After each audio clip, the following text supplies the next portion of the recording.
Welcome to law legends. इस video में हम सेक्शन 15 ऑफ सीजीएसटी एक्ट 2017 पर डिस्कस करेंगे। Section 15 value of supply. GST हमेशा वैल्यू ऑफ सप्लाई पर चार्ज किया जाता है, इसलिए हमें वैल्यू ऑफ सप्लाई को समझना बहुत जरूरी है। इस वीडियो के द्वारा हम वैल्यू ऑफ सप्लाई को समझेंगे सेक्शन 15 के अनुसार, जो कि वैल्यू ऑफ सप्लाई की बात करता है। इसमें सबसे पहले हम सबसेक्शन 1 को समझते हैं।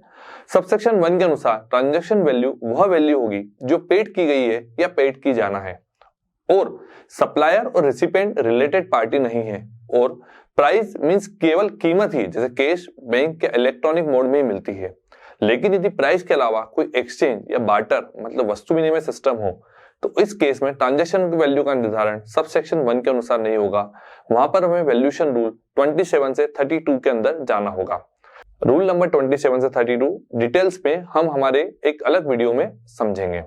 यहाँ पर कुछ एग्जाम्पल समझते हैं। जैसे मिस्टर ए एक ओल्ड मोबाइल को एक्सचेंज करके नया मोबाइल खरीदता है, तो उस केस में सबसेक्शन 15(1) के अनुसार वैल्यूएशन नहीं किया जाएगा। इस केस में हमें वैल्यूएशन रूल फॉलो करना पड़ेगा। नेक्स्ट एग्जांपल, जैसे मिस्टर बी गेहूं के बदले में चावल खरीदता है, तो इस केस में सबसेक्शन 15(1) के अनुसार वैल्यूएशन नहीं किया जाएगा। इस केस में भी हमें वैल्यूएशन रूल फॉलो करना पड़ेगा, क्योंकि यहाँ पर बार्टर सिस्टम एप्लीकेबल हो गया है। अब हम सबसेक्शन 2 का समझते हैं। सबसेक्शन 2 के अनुसार वैल्यू ऑफ सप्लाई में किन किन आइटम्स को जोड़ा जाएगा उसे समझते हैं। Any duty, cess, tax, fees और charges other than GST if charge separately. Next point, recipient के द्वारा सप्लायर के बिहाफ पर उस सप्लाई के लिए कोई अमाउंट पेड किया गया है या पेड किया जाना है और उसे प्राइस में इंक्लूड नहीं किया गया है, तो उसे वैल्यू में ऐड किया जाएगा। यहां पर हम उन एक्सपेंसेस के बारे में बात कर रहे हैं जिन एक्सपेंसेस की रिस्पॉन्सिबिलिटी पेमेंट करने की सप्लायर की है, लेकिन उसका पेमेंट रिसिपिएंट के द्वारा किया जाता है। नेक्स्ट पॉइंट, सप्लायर के द्वारा गुड्स, सर्विसेज या बोथ की सप्लाई की डिलीवरी के पहले रिसिपिएंट से चार्ज की गई कोई भी अमाउंट, जिसमें commission, packing charges, incidental expenses, inspection charges, certification charges, installation charges, testing charges, weight charges, loading charges, designing charges को वैल्यू में ऐड किया जाएगा। एग्जांपल से समझते हैं। जैसे रिसिपिएंट की फैक्ट्री तक गुड्स भेजने के लिए सप्लायर ने कोई आउटवर्ड फ्रेट और ट्रांजिट इंश्योरेंस का पेमेंट किया है, तो उसे ट्रांजैक्शन वैल्यू में जोड़ा जाएगा। नेक्स्ट पॉइंट, कंसिडरेशन के डिले पेमेंट के कारण इंटरेस्ट, लेट फीस या पेनल्टी चार्ज की गई है, तो उसे वैल्यू ऑफ सप्लाई में जोड़ा जाएगा। लेकिन यहाँ पर इंटरेस्ट, लेट फीस और पेनल्टी के बारे में ध्यान देने वाली बात यह है कि इंटरेस्ट, लेट फीस और पेनल्टी चार्जेस को तभी ट्रांजैक्शन वैल्यू में जोड़ा जाएगा जब ये आपको वास्तव में प्राप्त हो जाए, और उस पर वही जीएसटी की रेट चार्ज होगी जो main supply of goods and service पर एप्लीकेबल थी। एक एग्जांपल से समझते हैं। जैसे मिस्टर ए ने मिस्टर बी को 2000 रुपए की अमाउंट का गुड्स 5% जीएसटी लगाकर 1 महीने की क्रेडिट की कंडीशन पर सेल किया।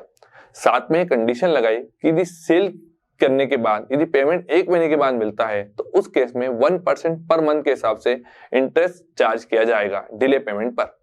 मान लीजिए मिस्टर बी ने 6 महीने के बाद इंटरेस्ट का पेमेंट किया और इंटरेस्ट केवल 300 रुपए दिया, पूरे 6 महीने का नहीं दिया, तो केवल 300 रुपए को ही हम ट्रांजैक्शन वैल्यू में जोड़ेंगे, और उस समय जोड़ेंगे जब 300 रुपए वास्तव में हमें रिसीव्ड हो जाए, और इस 300 रुपए पर भी जीएसटी की रेट 5% एप्लीकेबल होगी।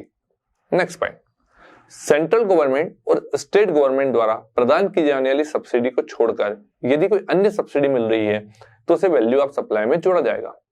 अब इस पॉइंट को हम एक इजीली एक एग्जांपल के द्वारा समझते हैं। मान लीजिए एक कंपनी एक चिप्स का पैकेट 10 रुपए में सेल करती है नॉर्मल कस्टमर्स को, लेकिन यदि फंडेड सीएसआर फंड के कारण वो चिप्स का पैकेट गरीब बस्ती में 7 रुपए में सेल किया जा रहा है, तो ट्रांजैक्शन वैल्यू 10 रुपए मानी जाएगी, क्योंकि यहाँ पर जो 3 रुपए कम किया गया है वो सेंट्रल गवर्नमेंट या स्टेट गवर्नमेंट की सब्सिडी नहीं है। लेकिन यदि यही चिप्स का पैकेट सेंट्रल गवर्नमेंट और स्टेट गवर्नमेंट की सब्सिडी के कारण उसी गरीब बस्ती में 7 रुपए में सेल किया जाता है, तो इस केस में ट्रांजैक्शन वैल्यू 7 रुपए होगी, ना कि 10 रुपए। अब हम नेक्स्ट सबसेक्शन 3 को समझते हैं। सबसेक्शन 3 के अनुसार वैल्यू ऑफ सप्लाई में फॉलोइंग ट्रांजैक्शन को नहीं जोड़ा जाएगा। अब हम यहाँ पर बात करते हैं सबसे महत्वपूर्ण वर्ड डिस्काउंट की। डिस्काउंट को समझने के पहले हमें यह समझना होगा कि डिस्काउंट सप्लाई के टाइम पर दिया गया है या सप्लाई के बाद दिया गया है। यदि डिस्काउंट सप्लाई के समय दिया गया है और बिल में डिस्काउंट बताया गया है, तब डिस्काउंट को ट्रांजैक्शन वैल्यू में नहीं जोड़ा जाएगा। जैसे एग्जांपल, मान लीजिए एक कंपनी अपने डिस्ट्रीब्यूटर को 1000 रुपए MRP वाला गुड्स 30% डिस्काउंट पर सेल करती है, तो डिस्ट्रीब्यूटर के केस में ट्रांजैक्शन वैल्यू 1000 माइनस 300 मानेगी 30% डिस्काउंट 700 रुपए माना जाएगी। अब हम उस बात को समझते हैं कि यदि डिस्काउंट सप्लाई के बाद दिया गया है, यदि डिस्काउंट सप्लाई के बाद दिया गया है तो यहाँ पर हमें 3 बातों का ध्यान रखना पड़ेगा जो कि सबसे महत्वपूर्ण होती है। उसमें सबसे पहली बात है, सप्लाई के समय या उसके पहले एग्रीमेंट में डिस्काउंट से रिलेटेड टर्म्स होना चाहिए। नेक्स्ट पॉइंट, डिस्काउंट की कैलकुलेशन इनवॉइस वाइज होना चाहिए।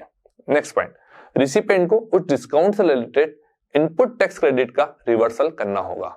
अब इस तीनों पॉइंटों को हम एग्जांपल के द्वारा समझते हैं।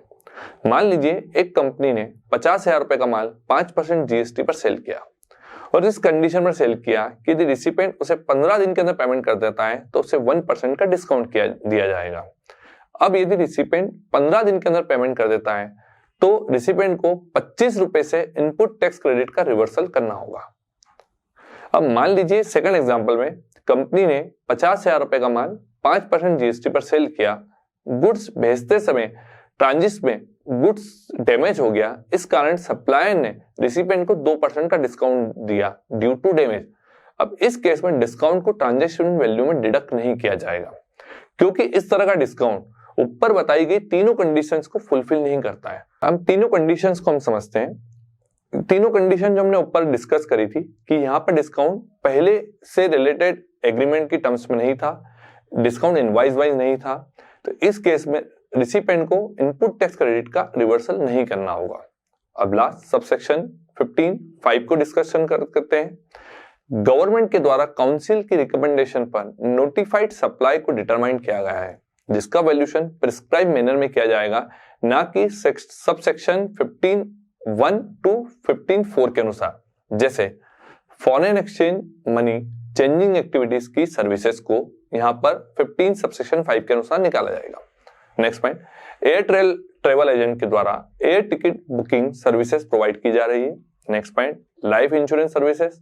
Next point, second hand goods को खरीदा या बेचा जा रहा है।